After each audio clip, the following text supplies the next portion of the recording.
Siz bo'lmaganda shu ish bo'lmasdi. Siz xo'davoringiz bo'lib ketdi. Siz bor biz yuribmizda.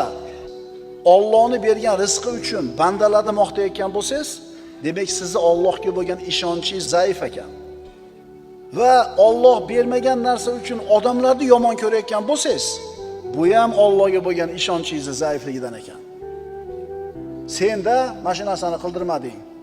Dadamda o'sha paytda o'sha narsani olay desam, mana qilmadi. Bor shunaqa o'pkalash.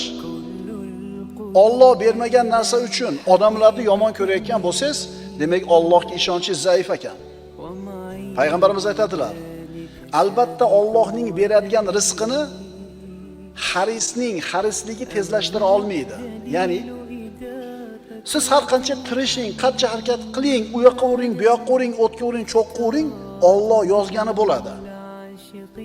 Yoki yengil sababini qilib qo'ying, Allohga tavakkal qiling. Yomon ko'ruvchini yomon ko'rishi uni qaytara olmaydi.